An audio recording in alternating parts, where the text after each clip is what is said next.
Greetings.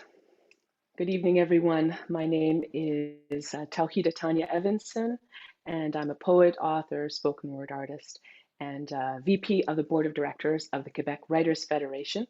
It's my pleasure to welcome you all to Writers Out Loud, Playwrights on Palestine and Israel, Part 2. This is the second in a series of online events exploring Palestine and Israel through the eyes and works of writers, presented by the Quebec Writers Federation, and we thank you so much for joining us. Our featured guests tonight are Ehab Lotayef and Arthur Milner, two powerful writers who will sit down to converse without moderation on the situation in Palestine and Israel as it connects to their arts practice and activism. And we look forward very much to this conversation. But before we begin, as always, we give thanks for the land which upholds us.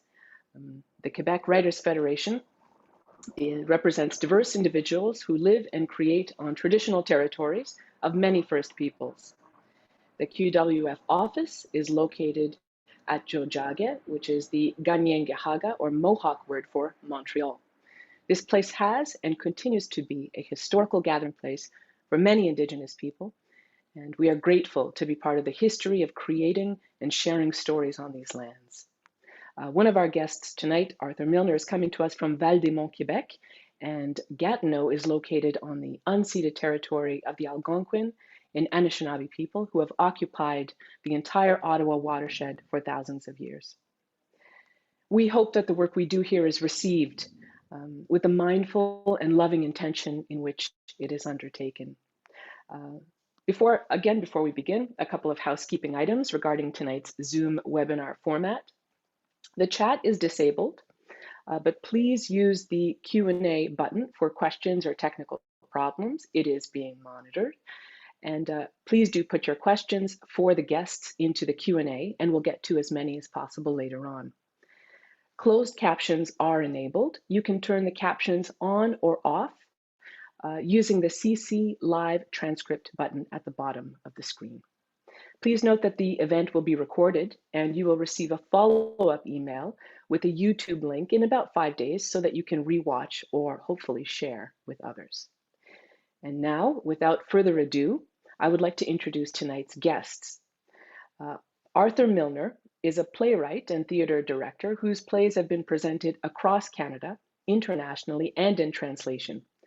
Artistic director of Ottawa's Great Canadian Theatre Company, he has also taught theater at universities across the country.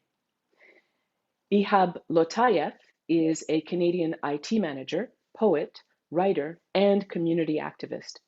In addition to a bilingual poetry collection and play, he has work in anthologies and magazines across Canada. And I would like to welcome both of our guests to join us tonight for their conversation, and we are very much looking forward to it. Thank you both. Thank you, Tawhida. I don't see Ehab here. There he is. All right. Thank you very much, both of you. We're listening. Thank you, Tanya. Thank you, Tanya. Okay, so by prior arrangement, I get to go first. While we were waiting, like everyone else, I guess, I was reading the bios, yours and mine, Ehab, and I noticed that everything in mine pretty much has to do with playwriting and theater, and yours is much more varied and involves other kinds of work and different kinds of activism. So, do you think of yourself as an artist first, as an activist first, as a IT person first? What's your identity in those terms? You know, Arthur, that's a really good question, and it brings a lot of memories, because as I was studying electrical engineering in university in Egypt at the time, I had some hopes to be a writer, to be a poet in particular, as a profession, as my main engagement in life. Yet life pulls you left, right, and center, and you don't always manage to do what you hope for. So that's the historical, factual situation. I continued to write more than I did most other extra professional things. When profession here, I mean electrical engineering and later IT management. But I got more and more involved and more interested in writing as the years went by. I also managed to get more involved with writer groups, with theater companies, particularly after I immigrated to Canada and I started to write plays as well. So how I view myself, really, I view myself more as a writer. I do that while I acknowledge that I have what may be an advantage or a luxury many writers do not have, which is that I don't depend on income, on livelihood. I don't depend on writing for that, and that gives me, I think, two great advantages. One of them is that I can write when I want and not write when I don't want. I don't feel pressured to produce art. And number two is I have more freedom in choosing the topics or reacting to whatever topics I want to write in, without fearing that producers, publishers, etc., will not give me work or will not be interested in my work. So I can't really say that that is an insignificant part of my artistic involvement. So I view myself as a writer who has the opportunity to be a writer only when and if he wants. And what about the activism part of it? Do you ever find your activism in conflict with your art? And not at all, actually, because both activism and art I do totally out of wanting to do them, a strong push that comes from inside to do them, and thus there is no conflict whatsoever. I try my best, really, not to turn my art into preaching for any cause that I'm defending or fighting for or advocating for. But at the same time, I don't need to do that very much, because the same inner push that brings me to advocate for a cause is the same push that brings me to write. So they're usually in line with each other. They are both actually in conflict with my day job, particularly over time, the time allocated for this and that most of the time. And for those who know about IT and the world of IT, it's really a 24-hour job when you are an IT professional responsible for systems or responsible for a team that manages IT.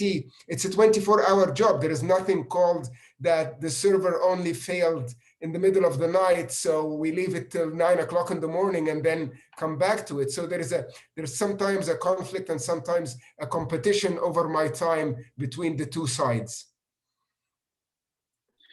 And do you feel like you've sacrificed your artistic career to some degree by choosing to write about controversial subjects? I don't know, but maybe Arthur, because I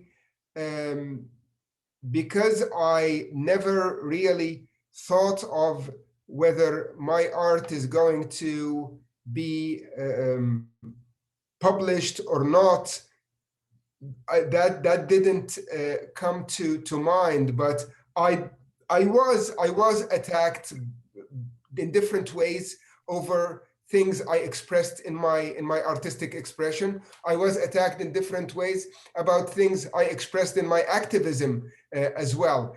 So maybe yes, but I wouldn't be able to give an example of a situation where I can say that I was penalized for a position I took through my writing. Mm-hmm. And maybe I will take this opportunity and really ask you the same question about feeling that, do you feel that you, with what you write about, what you wrote about, the ideas you expressed, that in any clear way cause you, were you penalized for that in any way that you are aware of? Well, it's hard to know exactly. You know, I tend to write, later in my writing career, I've tended to write or include Jewish subjects, but in a way that would antagonize most people in the Jewish community. So I find that, for example, people don't, and I send people plays to read, and I just don't get a response. And I get a reminder, I send a reminder, and I just don't get a response again. My only conclusion has to be that there are some people who just find it distasteful and don't want to discuss it with me. There's a company that did a play of mine one time. I think it was very successful for them. I wrote and I said, I've written a new play, a murder mystery set in the West Bank. Do you want to read it? And the artistic director wrote back, I'll read anything you've written, Arthur. So I sent it to him. And after 3 letters, I've still never heard from him again. So it's kind of, it's hard not to conclude. I mean, I think also, at least for the last 20 years, most theater companies don't like to do political work at all, and let alone more controversial work, like work about Palestine and Israel. Just one last thing I'll say about that. You know, I had a play that was premiered in Canada, in Ottawa, and then was translated into Arabic and toured the West Bank. And we got no publicity. We got a good Canada Council grant to do that co-production with the Palestinian National Theater. It was hugely exciting, and I don't want to say, you know, I was badly treated by Canada in any sense. That was a good and generous grant. But you'd think that kind of play, touring through the West Bank and Israel in Arabic, would get some coverage in Canada, but it got almost none, to the point where I actually send out a news release saying, play by Canadian Jew tours West Bank in Arabic, but I got no bites. So I don't know, I think that's kind of funny and kind of odd, but you never know for sure. Maybe people just hated it, didn't like the play. Maybe the letters got lost. So I don't know.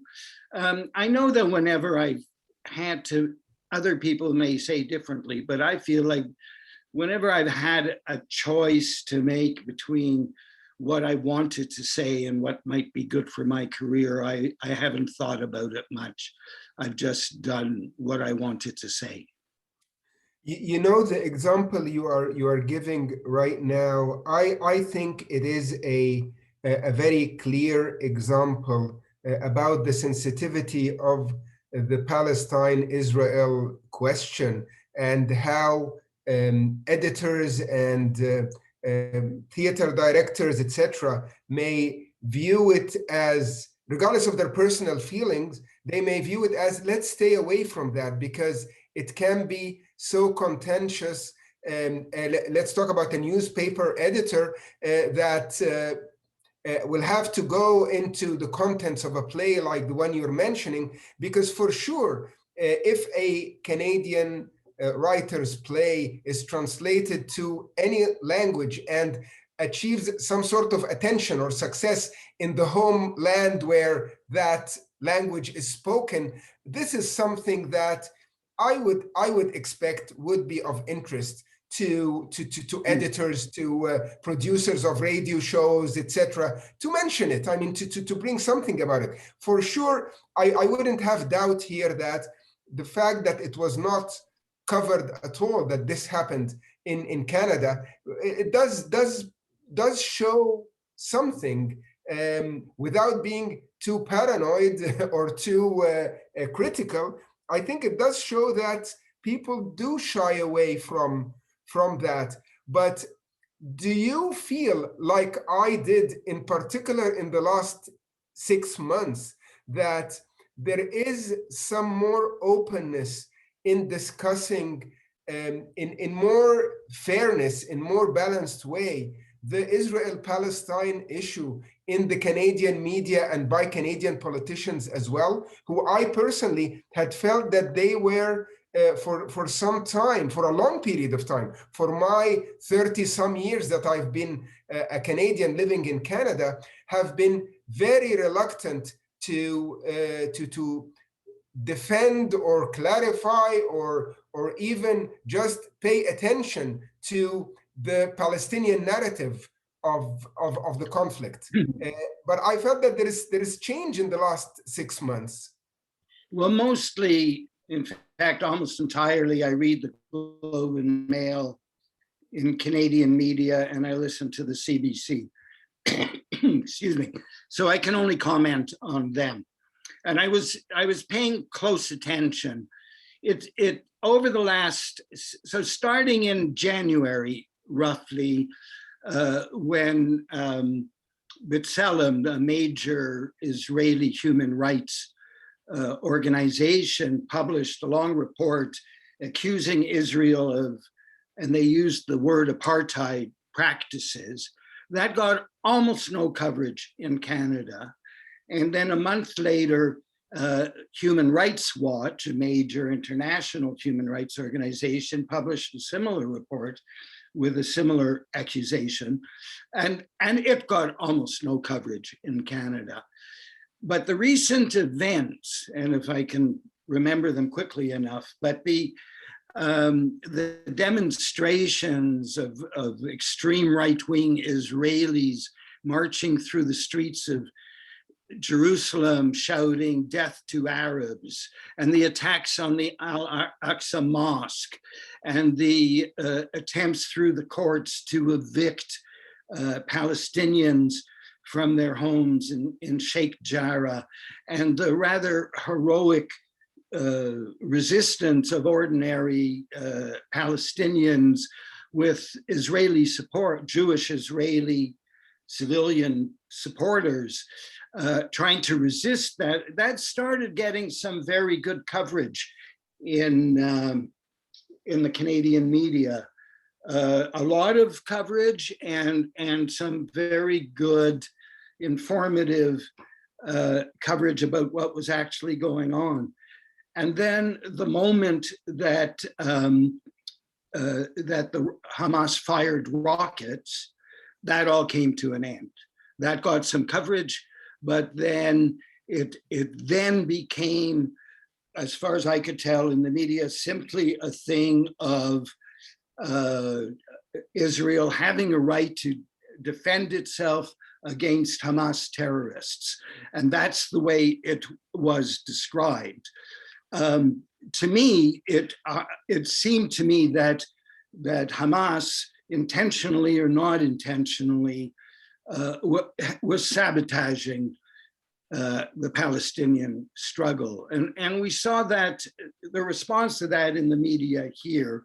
It no longer was positive news about the resistance to extremist Israeli actions, and now became about Hamas and the rockets. And since then, it seems to me, we've gone back to the way it was before. There hasn't been much coverage since. It's just quietened down again, and I don't know. Is that your perception? What's your perception of what happened? I differ with you a bit.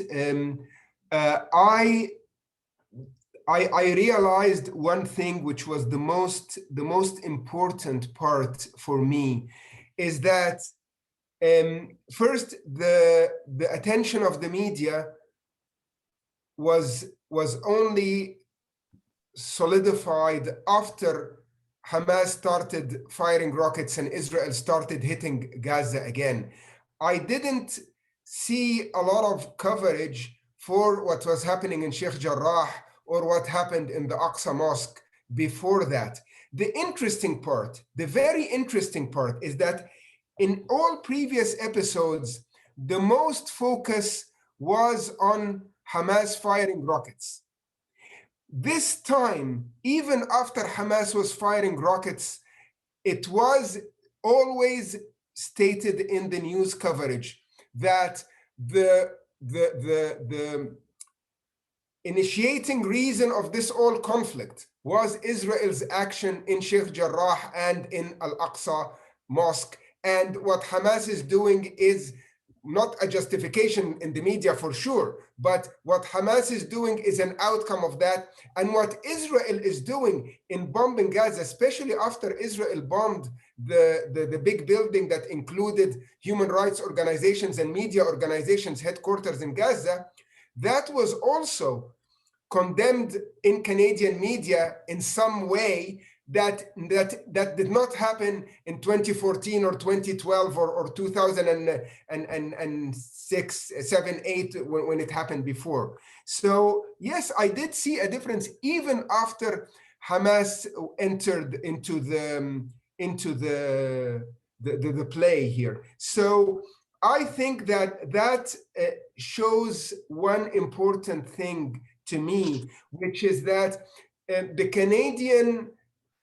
Canadian society at large is starting to see that this conflict is somehow beyond just the firing of rockets and bombing of Gaza that they were paying attention to in the past. It goes far beyond that, and there is an underlying cause that they are starting to, that the Canadian society is starting to understand. And this is yeah, I think we differ here in the analysis of the situation. Well, we'll see what happens over the next while. Do they go back to where it was before, or does the media continue to pay attention and be sympathetic to Palestinians? Tell me something about the work. Tell us something about the work that you do.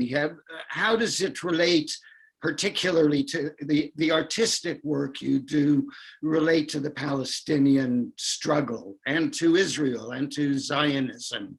What do you write about? Well, here is where it has to be very clear that I am one person, and I have been active for all my life, nearly since university days in Egypt, and I have to say, so that our audience understands as well, I grew up in Egypt in a time where the Palestinian cause was considered an Egyptian cause. I mean, there was no, it's not their cause, it's our cause. So that's how I grew up in that environment in days of Nasser, and where that was very, very strong for any Egyptian, especially the young people that grew up in that time. So when I write, I really write about what really interests me, what really moves me. And the issue of Palestine has had a significant attention in my artistic expression, as well as it did in my activism. Yet I don't really say that I am a one cause person. I have been active for many causes, and I have written about many causes. I have become very interested and moved by the indigenous struggle, for example, that I knew nothing about. I came to North America with the understanding of cowboys and red Indians. That was the simplistic view of what I grew up on, the movies of the 60s and 70s, and I guess even people in North America didn't have a deep understanding of indigenous rights at that point. Yet I was drawn into that because I saw the injustice that was happening to the indigenous people and how they really have lost so much. I also felt a responsibility towards that, because when I looked at myself as somebody who made the decision to immigrate to Canada and was so ignorant about the history of Canada, it is different than somebody who's born in Canada in the same situation, and it's the same as, I'll draw a parallel here. It's the same as we speak about the Israeli society today, where we say that it's not that logical or easy to say to people who have only known Israel as their country for a generation or two or three, and tell them that there is a drastic solution that has to happen here. But for somebody who immigrates there is more of a responsibility. And I felt that responsibility. And thus, I also got involved both in activism and in poetry about indigenous rights. I have also seen that there are many causes around the world and that's after I left Egypt, becoming a Canadian resident first, then a Canadian citizen, that there are so many causes around the world that between historical causes like Tibet, like the issue of the Kurds, for example, that again, with the rise of Arab nationalism, was totally swept under the carpet. The rights of minorities in the Arab world itself. I mentioned Tibetans. We can see how there are so many issues around the world that sometimes I wish that one had much more energy and time to dedicate time and activity to all those causes around the world. There is so much that we can do, and that I'm talking about activism. But as I said, I have written in my poetry about all those causes as well, because I when something moves me, I can't resist, or don't try even to resist, to write about it. So I have written about indigenous rights. I have poetry about the siege, the blockade of Iraq, as much as I have poetry about the blockade of Gaza, or the theft of Palestinian lands by Israel. So I would not consider myself a one cause person, but as I said, the Palestinian cause has a special position in my heart because of how I grew up feeling that connection. And maybe I will take it from here and ask you, because you did mention that later in life you started writing about the Israel-Palestine issue. What brought you to that? How did you start getting interested in that? And why weren't you interested in that before? Well, I was interested in it. I grew up in a family that I would describe as very Zionist. In fact, my father was a supporter of Jabotinsky and Menachem Begin from early on. long before they were in the, Begin was in the government, was Prime Minister of Israel, and at a time when to be a supporter of Likud and Cherut and Menachem Begin was frowned upon in the Jewish community. So I grew up in that kind of family, and any discussion about Israel would end in tears and screaming. Once I became somewhat critical of Israel, it just wasn't to be discussed in the home. At the same time, I became involved in political stuff. In the 60s, I was arrested for occupying Simon Fraser.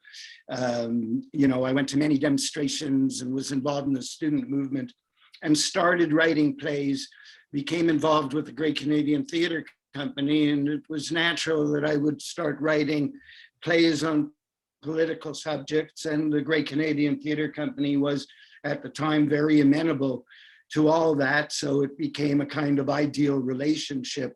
And I was resident playwright, and I wrote about Nicaragua and about poverty and about the future of work in a 1984 kind of futuristic play. And then, but at one point, and I think I had partially avoided the subject because at home it was always so inflammatory.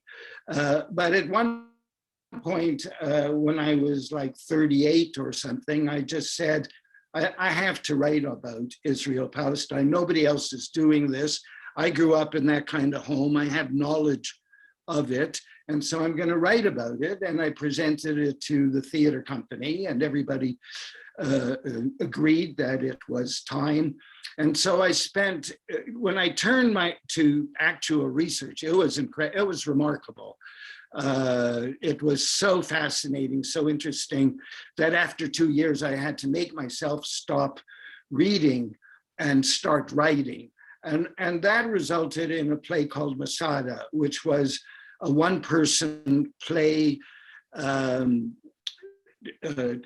delivered. It was a lecture delivered by an Israeli historian to a Jewish community center in Ottawa, because that's where the play opened, but you know, that's the makeup. And he sounds initially like a liberal critic of Israel, but he turns that on its head and later exposes himself as an extreme nationalist supporter of Israel. And that play did surprisingly well. It was for a serious lecture. Now, I have to say, all my plays are funny. Humor is very important to what I write. And so this Israeli lecturer had a sense of humor and a sense of irony, and he would speak. So even in that play, there are many places where people laugh, and he tells Bible stories and things. But so the play was published, I think, 3 times in the end. It was produced several times. It was actually translated into Arabic and produced in Ottawa in Arabic. It was also, there was an effort to get it done in Palestine, Israel, but that fell through. And then 20 years later, but after that, I kept reading, I kept paying attention, but I was writing about different things.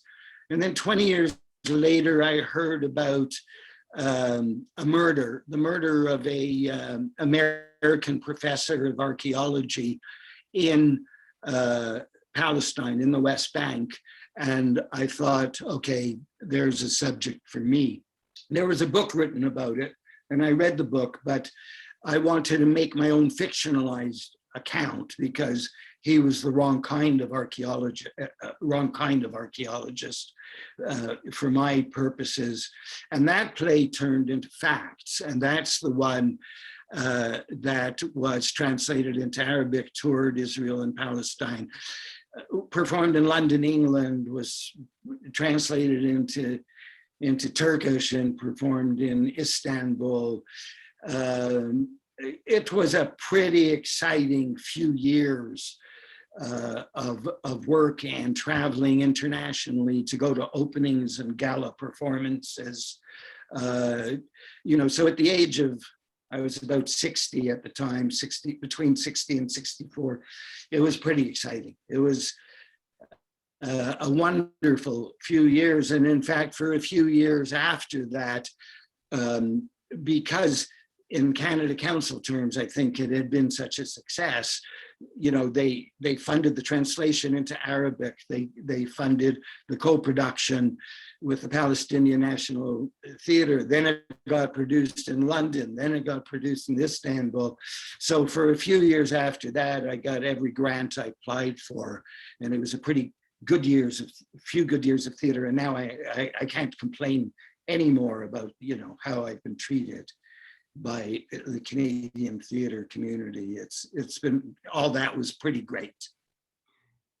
Arthur, when you were speaking about how contentious the issue of Palestine is in Jewish homes, I had contact with some from the Jewish community in the late 90s, early 2000s, and when they were speaking about those things. And of course, those people were more from the progressive side, from the side that had a better understanding of the Palestinian cause. But I didn't understand how contentious it could be in Jewish households till 2013.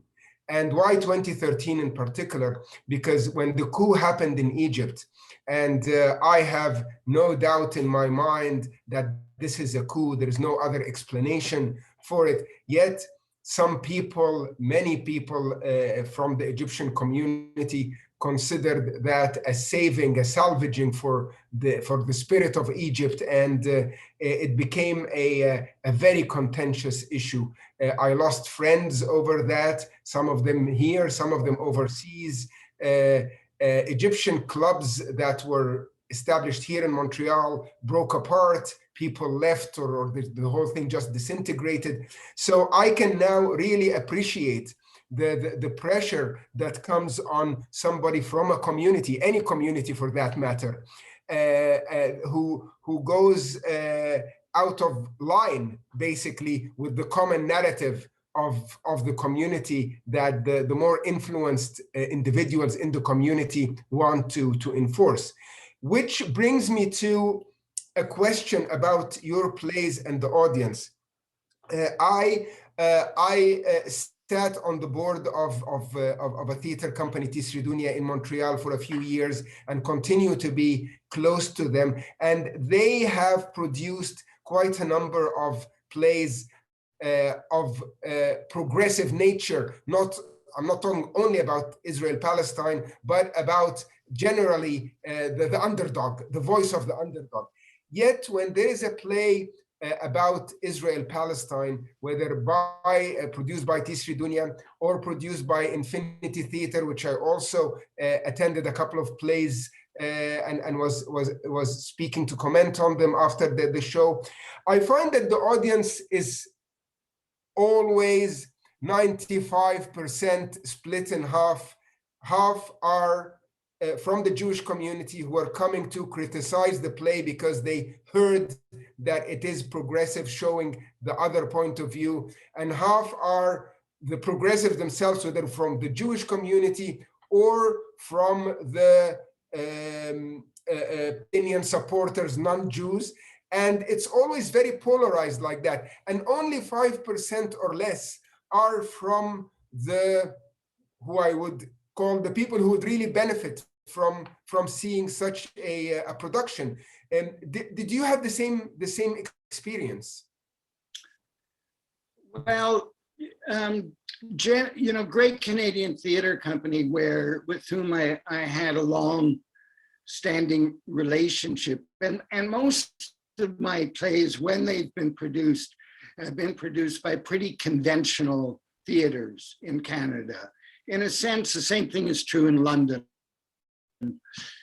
They're not highly partisan. The theater companies have a following. It may be generally progressive. I think, for example, when my play was done at Great Canadian Theatre Company, the audience was used to seeing plays on political themes, but I don't think they came in polarized in that way.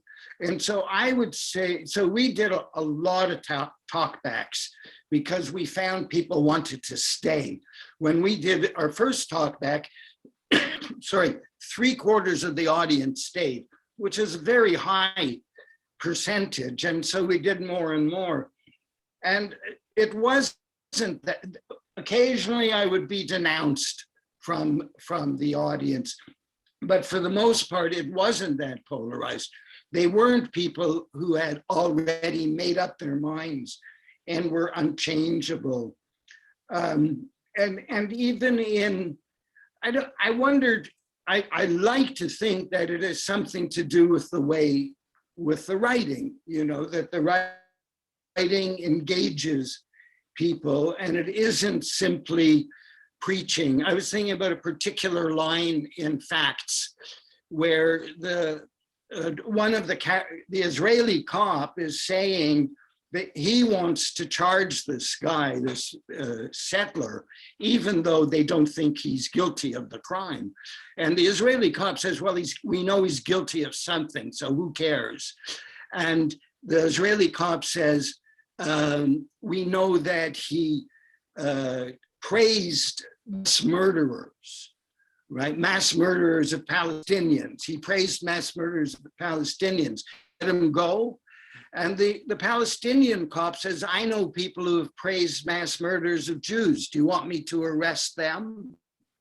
And so there was a kind of, you know, immorality happens on both sides. It's not, there's no side that's pure in this. Now, I think the play is fairly clearly on, you know, against the settlements. It's not balanced on the question of settlements, but it is balanced on the question of humanity.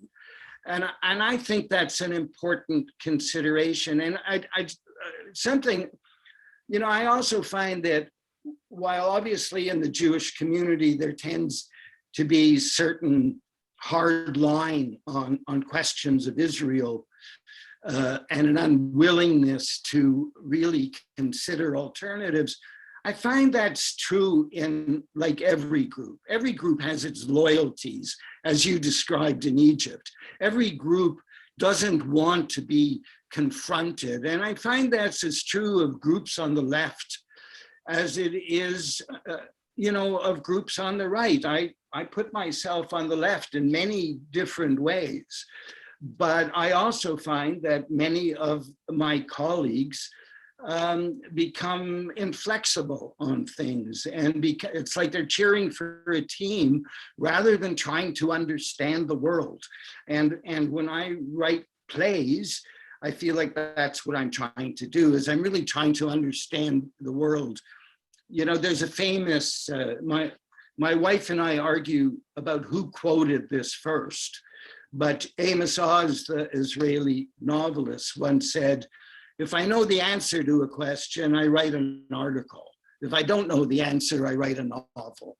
And I feel like there's something about that in what I write. And I have my opinions, but if I'm not doing honest exploration in the writing, then I should write an article. And even then, you know, but really plays have to be more than that. There has to be humanity everywhere. So. Yeah, I have a question. Before I get to the question, I just want to encourage our audience, as Tanya mentioned at the beginning, that please put your questions in the question answer period, and we will try to get to your questions as much as we can. But I wanted to connect with one word that you said, Arthur, which is balance.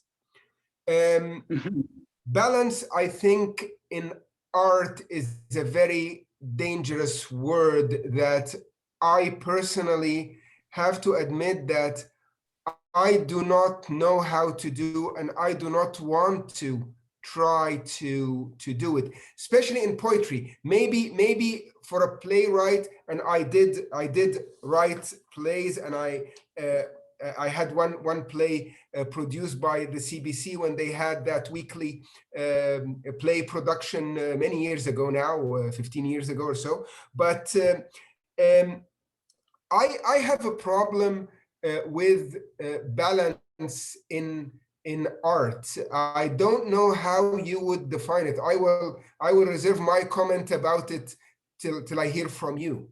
How do you define balance, and how would you like to achieve it? Well, yeah, you know, I know it's contentious. There's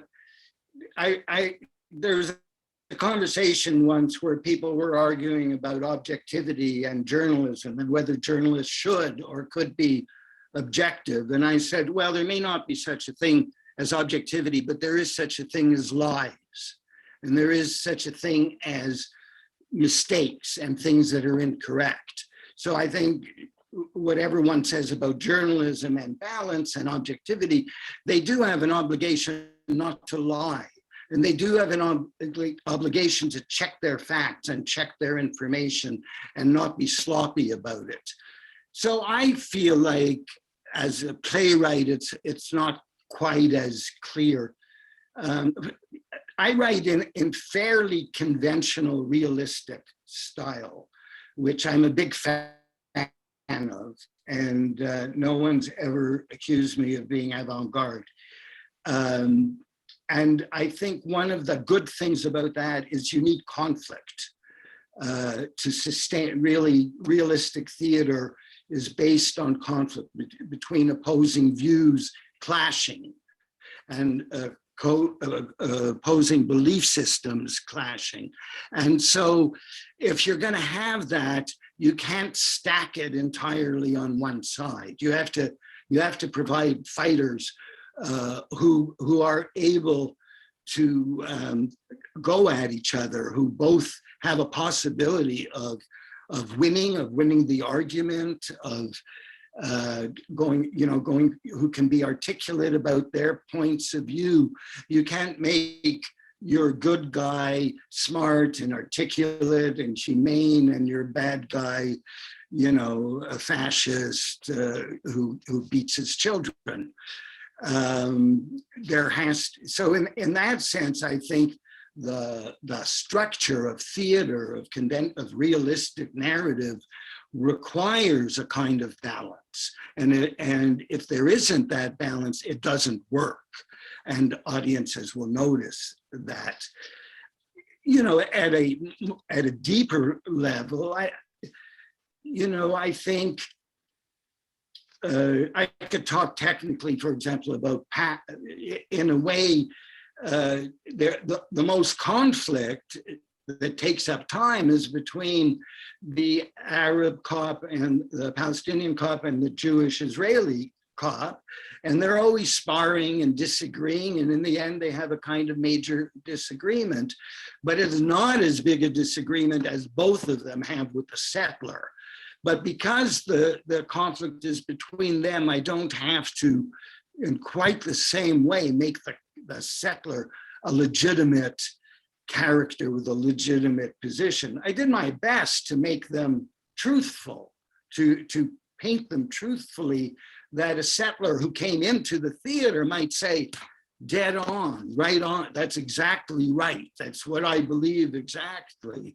But so that's one of that's kind of what I mean by balance. I do think a certain kind of balance is important, but that doesn't mean that everything is the same, that all sides are the same, that everything's the same, that there's only, everything is gray, there's no black and white. That, now you answer that question. Yeah, I will answer it actually. I will say, first, I agree with you 100%. And I have seen plays that have no respect to facts. and excuse the pun about the name of your play, but that do not respect the facts and distort the facts themselves, distort how things are. If we're talking about Israel Palestine, for example, there is a lot that I have seen that is not the reality, and this is a problem. I don't think that there is a, especially in a contentious issue like that, there is nothing that gives a leeway for the writer to distort the facts themselves. Where the balance issue comes in, I'm an Arab, right? I will, even though I've been a Canadian for so many decades, I'm still an Arab, and I have very much sensitivity towards the way Arabs were portrayed in I mean, we say in Hollywood, but it's really beyond Hollywood. It's in so many spheres, the way Arabs are portrayed, and this is because they are written as characters usually without any balance, if I want to use the word, and thus they become caricatures. They become unlovable characters in many ways, or a laughing stock. And that's why I think that there is a minimum. I agree that there is a minimum that has to be given to any character that a writer, whether it's play or film or whatever, would portray in their work. But also, here is where, and I think you mentioned that, here is, if there are real life examples of settlers that view Palestinians, for example, as subhuman, then having a main settler character that portrays this fact that is not rare. It exists. I mean, I don't want to talk percentages here, but that exists among that community. Would this be unbalanced? And this is where I find that particularly that we have lived in a world that, as we started this conversation, have spoken about already, that mostly did not portray or show the point of view of the Palestinians about the conflict in any sincere way for decades. So is it too much now to see the portrayal of these extremist characters of the other side? Does that affect balance? Does that mean there is no balance in the, and is the writer mandated? Is he immoral if he doesn't do that balance? I think every play is different, and if you're going to have a settler character in the play, what's he doing? What's she doing in the play? What's their role in the play? And so, in facts, the settler is we know there are broadly two kinds of settlers. There are those who live in occupied territory in Palestine and the West Bank because the housing's cheaper and you get a better house for less money and you're still only 10 miles from Jerusalem. And then there are the militants. And so for my play, I needed a militant. There was no point because he was a suspected murderer of this American archaeologist. So he had to be a militant. And once you've got a militant, then yes, they're pretty ugly people. Like there's no denying that. There's no shying away from that. After, what's his name, Baruch Goldman, was that his name, who went into the mosque in Al Khalil and Hebron and killed 150 people, I forget the numbers, and then a memorial was set up for him and people came and prayed at his tomb, and it took Israel 5 years to take down that memorial. I mean, those are pretty ugly things, and they're not tiny incidental more. So I think it's perfectly fair to pick out those kinds of things. But at the same time, one has to acknowledge, not because it makes the situation equal, because the situation isn't equal between Palestinians and Israelis, but there are people like that on the Palestinian side as well. And so to pretend that and so I do in a small way acknowledge that in this play. It's a play about a situation.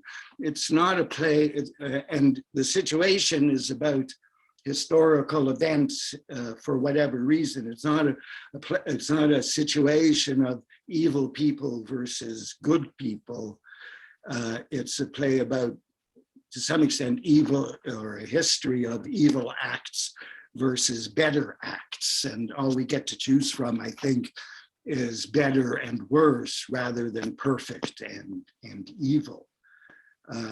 So I don't know, I think when it comes down to it, there's a kind of humanity required, and humanity means an ability to see the human in both sides. And if I don't see that in people, I get very nervous and suspicious. So yeah, that's why, that's what I mean by balance, is seeing humanity. I think you said it very well, Arthur, as well. You said that it still needs to be a dynamic, interesting work of art. The play, if the play is preaching, or if it is more like an essay that is showing one opinion, it will not be in any way an artistic success. And that's another problem, of course, that has to be taken into account and into consideration when one is writing a play. And again, I say that I think in poetry it is much easier to express one point of view, or one side of the conflict. Do you think, and I don't want to be asking you the questions all the time, feel free please to jump in with questions to me as well, but they're such good questions here. Thank Go you. ahead, sorry. Do you see that there is a more of a freedom, I would call it freedom, that is enjoyed by younger playwrights to tackle sensitive issues?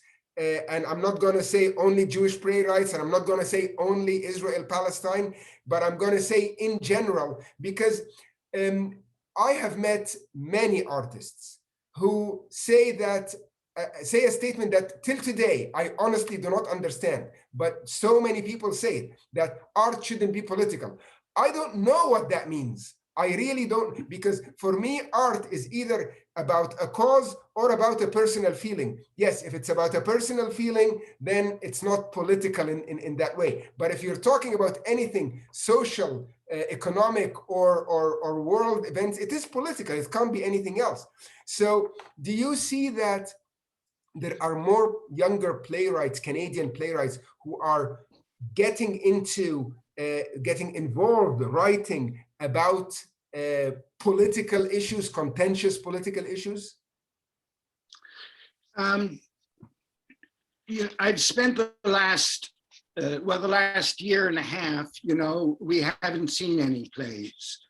So because of COVID, and it's hard to,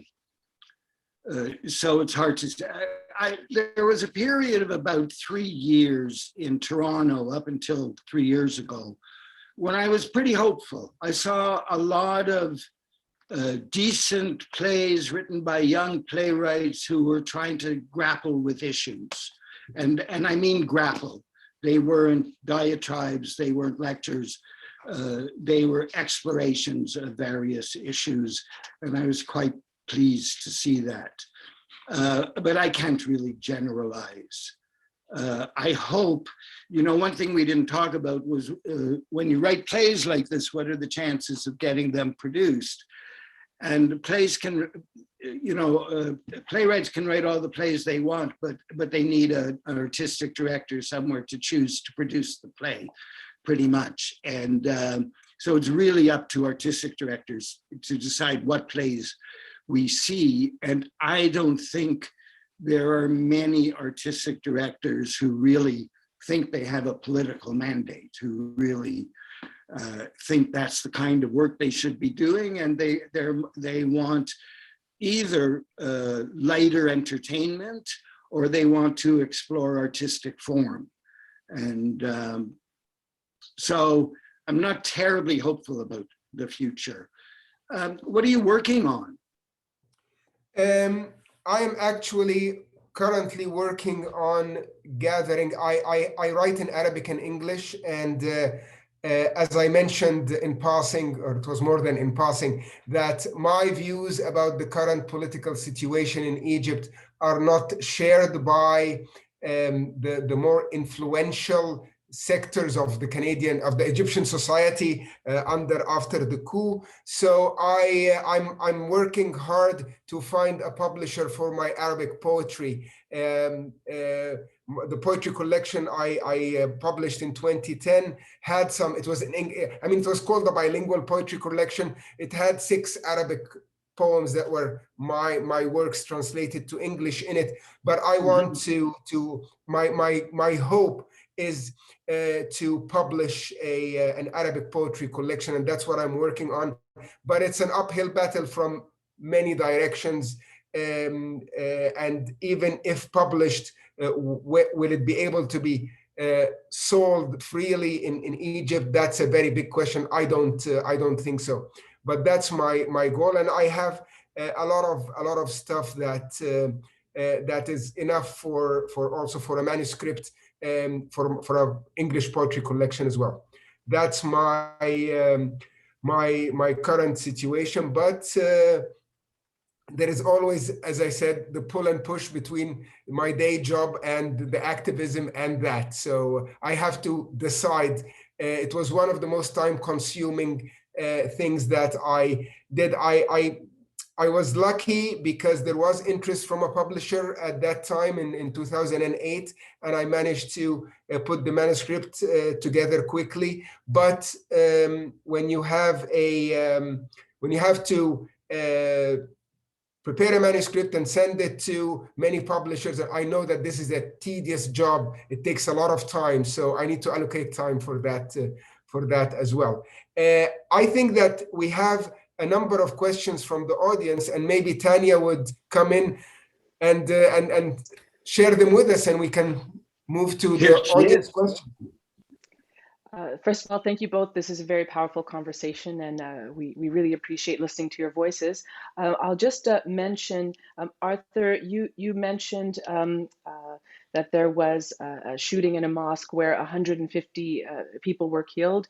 And we just had an audience member kind of giving a bit more information about that. Is that 29 people were killed and perhaps 125 wounded. So this was just about facts, and that this audience member wanted to just give that information. So we thank the audience member, Tommy Shermaker, for giving this information. And we have several questions from Jane Warren. So Jane will try and get to as many as possible. But one, so I'll just read here the question from Jane Warren. Ehab, I'm intrigued by your statement that balance in art is a dangerous word. And I'm invested in this discussion between you both regarding balanced, fair, in brackets, not cartoonish, question mark, character portrayals. Is it your contention that the writer should always come down on one side of an issue in their work? No, and I think maybe it was after Jane published that or posted that question that I said that there has to be the work of, especially in play. Let's talk about theater here because not all art is the same. I did say that I believe that the portrayal of all characters has to be realistic, and there has to be a challenge and a dynamic and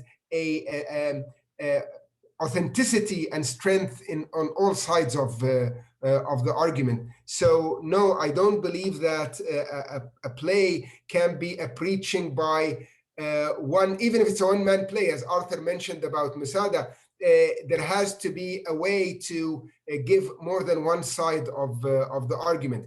But to condemn the playwright because one argument came up on top at the end is what I see as an unrealistic and unartistic ask, because as long as there is respect to facts, and as long as there is decent portrayal of both sides, the playwright, I think, has the right to be more inclined and more supportive of one argument, as long as it goes naturally with the flow of the artwork. I'll just continue again, unless Arthur, you wanted to say something there? Well, I think sometimes it's dangerous, and I think that's a good thing. And I'll give this again. When my play Masada was done in Toronto, and I wasn't at this particular performance, and there was a panel discussion afterwards, and a Globe and Mail journalist wrote that all the panelists agreed with each other. There was no real discussion in the among the panelists, and also that some of them felt uncomfortable that I had left too much up to the audience, that the audience might in fact see my play Masada and come out agreeing with the main character, and they were uncomfortable by that. Well, you know, that's a danger of realism, and it's a good danger. I think ultimately we're showing people a picture of the world, and we can't be there to tell people how to interpret it. You know, if 3/4 of the people came out of that play cheering on the main character, then I go, well, okay, I think I missed. But that some people think, oh, that's exactly the way it should be, you know, I'll stand by that. Well, thank you for that answer. Jane Warren also has another question and says, can't art be an exploration of a cause or political feeling without reaching an answer? And I guess I'll direct this to either of you. I say yes. And I say yes too, absolutely. And maybe that would be, at the end of the day, more, if we were saying beneficial to the audience, I think that may be more beneficial to the audience, because they will come up with, it would be more a thought process and much deeper than just reacting to what they are directly told or what they directly see. Yeah, I would just, Tanya, I think you should stay with us while we're answering, because you keep going. You know, I think it's great for people to come out of a show and argue with each other about what the show meant and not what it meant, not, you know, what was it about, but who was right, who was wrong, which is the correct position. I think that's great. I think that's what we want out of theater. Well, I'll put forth another question then. This one is from Susan Gray. And Susan Gray asks, how much hope do you two have regarding the Palestine-Israel conflict? And based on what? And how about the fact that both populations have PTSD, which I believe is the case? This is from Susan Gray. Arthur. You go ahead, I'll go second. Okay. This is the contentious part that I really would look at the conflict and try not to use both sides, because there is no equality between both sides, neither in power, nor in my analysis and most realistic analysis of who is the oppressed and who is the oppressor. I am very concerned about the Palestinian society at this point going through the trauma that we have seen the First Nations in Canada and North America in general and Australia go through, and this is a huge concern. Now, because I am also married to a Jewish Israeli, and I have so many friends who are Israelis and Jews, I also understand, but I'm not going to express myself about the problems that are happening in Israeli society. But they are very different than the problems that are suffered by the oppressed people. And at this point, and this is totally an unartistic question, it's just a political question, so I don't want to dwell on it a lot in this panel discussion or in this exchange, but I would want to say that we have to see the situation for what it is to be able to resolve it. My worries at this point about the Palestinian society is that they are not being able to capitalize. World support is increasing and more understanding of their cause.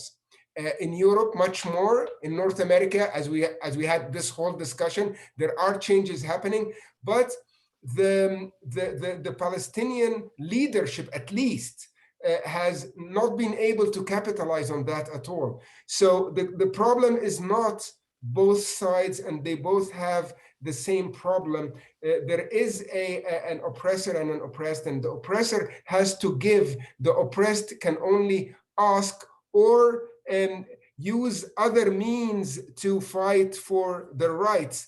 But what we are seeing right now is there is no will from those who have the power to reach a real solution. And I never buy the argument of we can't find a partner for peace. I mean, this is the same argument that we can hear here in Canada about Indigenous rights, we can hear in the States about Black Lives Matter. It is an outdated, unrealistic, and unacceptable argument.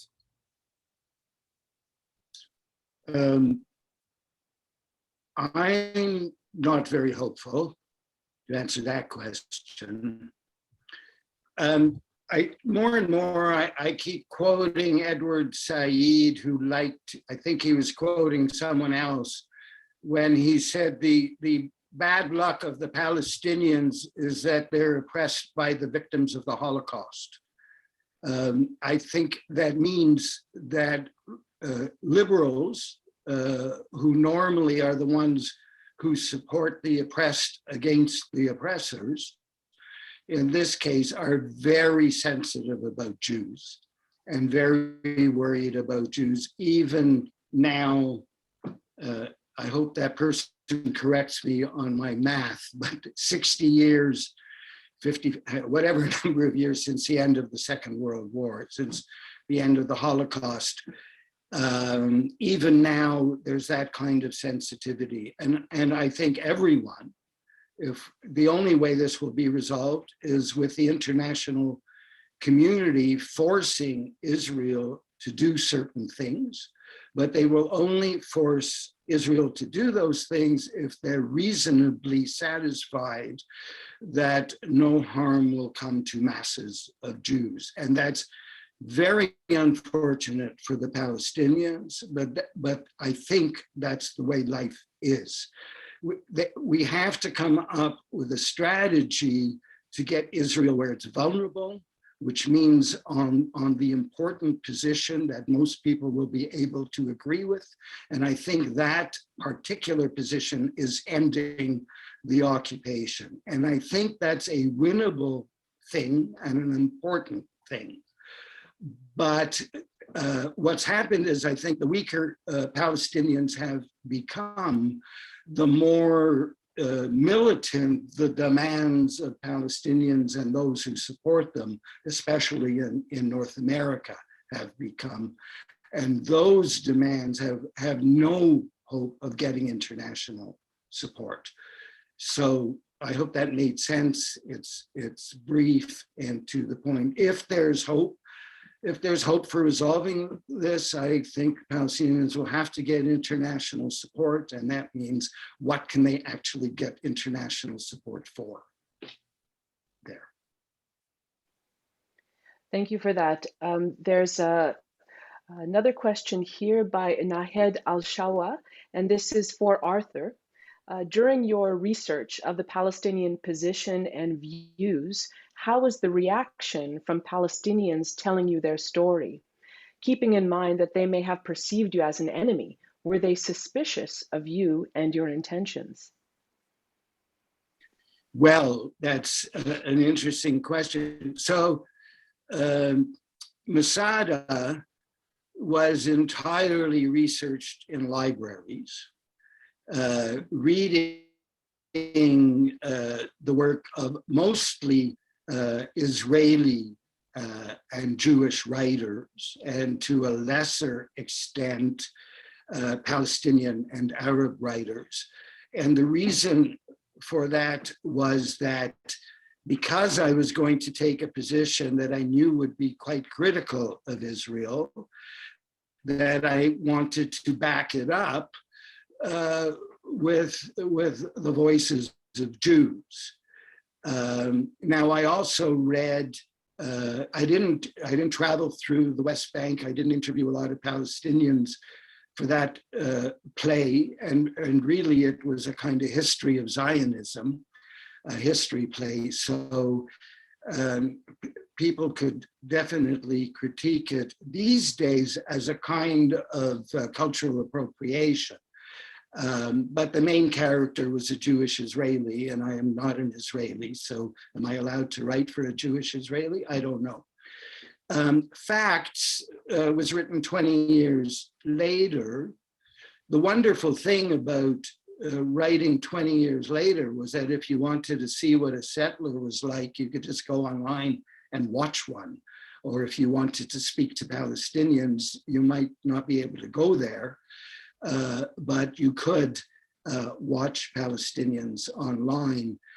In the end, a rather wonderful thing happened, which was a guy who was a graduate student at the University of Ottawa, a Canadian Palestinian, asked me to be on a panel at the University of Ottawa. And it was just when I was working on facts. And I said, well, I'll be on your panel if you read my play and give me feedback. And he gave me some wonderful feedback about it, and I was on his panel. And then when the play was translated into Arabic, I went to Palestine for some workshops, and mainly I sat there while the actor and the director argued about the play or talked about the play in Arabic, so I didn't understand a word they were saying, but every 20 minutes they would turn to me and go, what does this sentence mean? Talk about this sentence. And I would explain it, and then they'd go back and talk about it more. So that's kind of what that process was like. But you know, in that whole process, there were a couple of things they disagreed with me about, but the one, you know, area of fact that I was challenged, well, not fact so much, but I had written, you know, he had Israeli license plates, and they said in Palestine, people would only say they had yellow license plates. Well, of course, yellow wouldn't have worked in Canada, but Israeli would sound dumb in Palestine. So we changed that, and there were a couple of other things that were changed that came, but they weren't based on facts. They were really based on more. In the end, I had the Palestinian cop kill the settler, shoot the settler dead. in the earlier versions of the play. And in the end, I changed that for a number of reasons. So that kind of came out of that as well.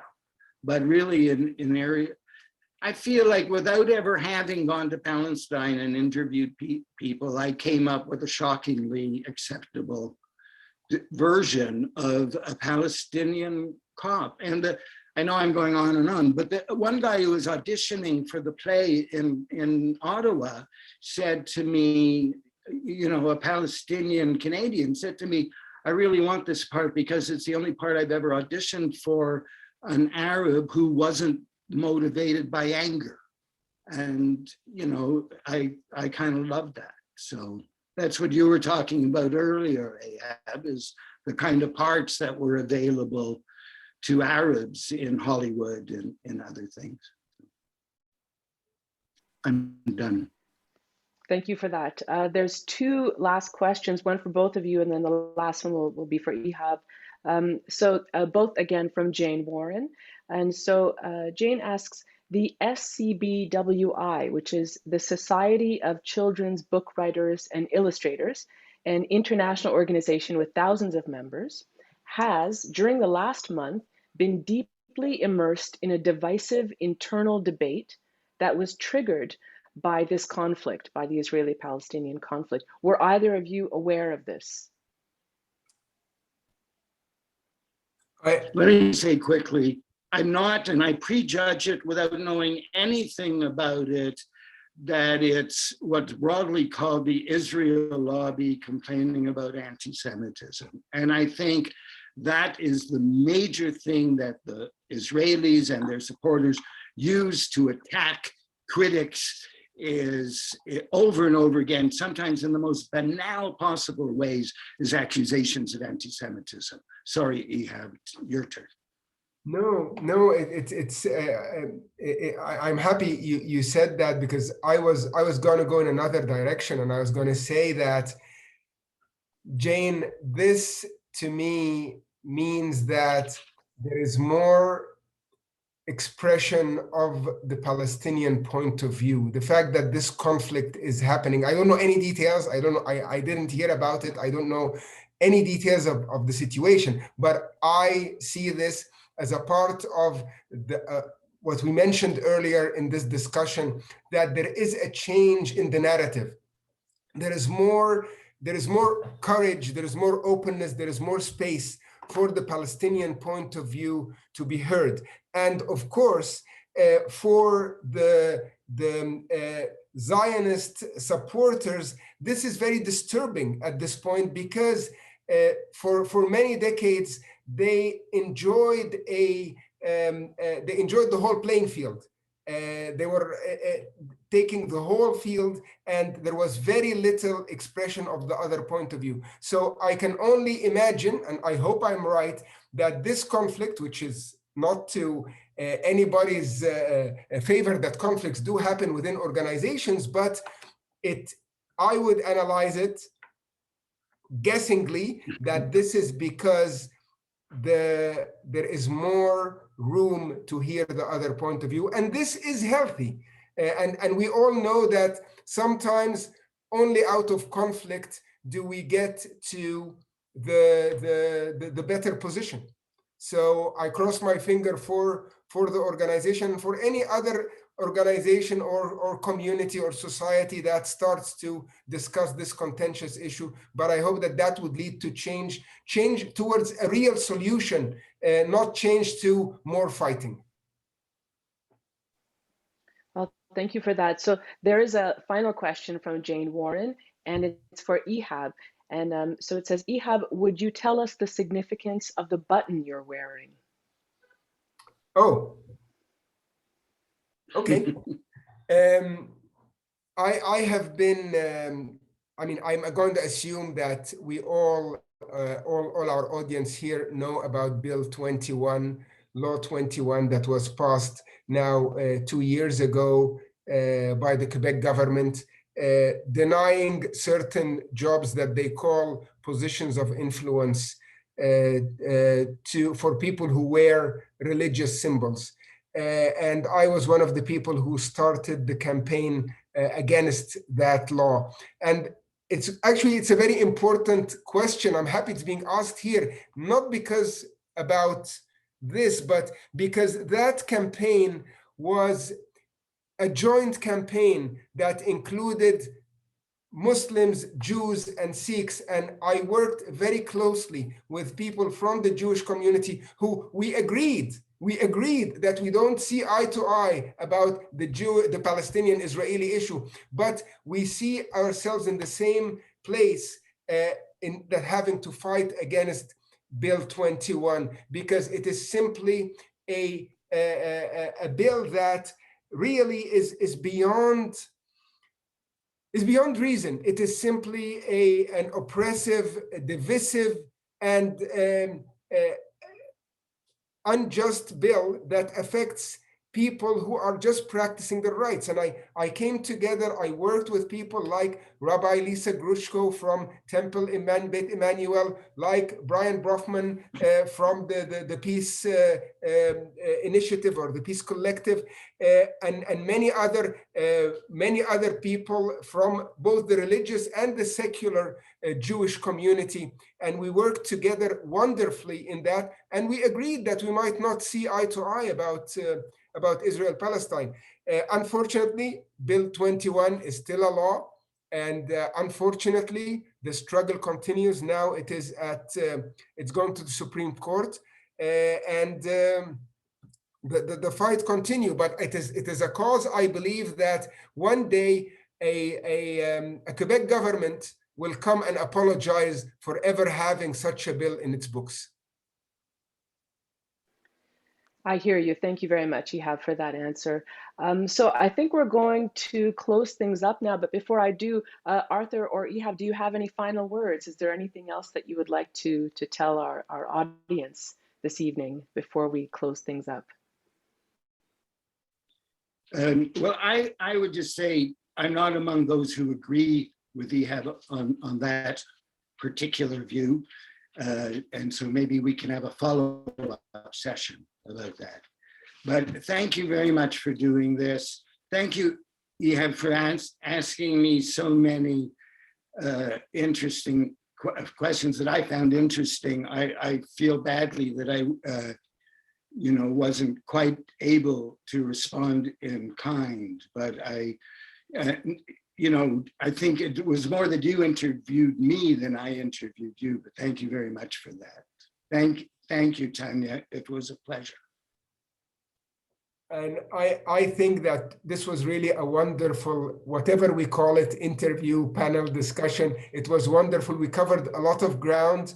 And Arthur, I really, really enjoyed asking you and you asking me and the questions and answers. And we can table our discussion about Bill 21 for another time, privately or publicly. I'm happy with both. And thank you, Tanya, and thank you to the Quebec Writers Federation for organizing this. Thank you. Well, thank you to both of you for this really powerful discussion. And thank you to the audience members for witnessing, for asking your insightful questions. And we invite everyone to look out for more Quebec Writers Federation Writers Out Loud events and other events from the QWF, which you can check out at qwf.org or on Facebook, Instagram, Twitter. And please note that there will be a recording posted on YouTube of this event within about a week or so, and audience members will receive an email with that link. And I will end with these words that I heard in a song recently by Pharoah Sanders, and it is that peace is the will of the people and the will of the land. With peace, we can move ahead together. So thank you very much, everyone. My name is Tawhida Tanya Evanson. Thank you and good night. Amen.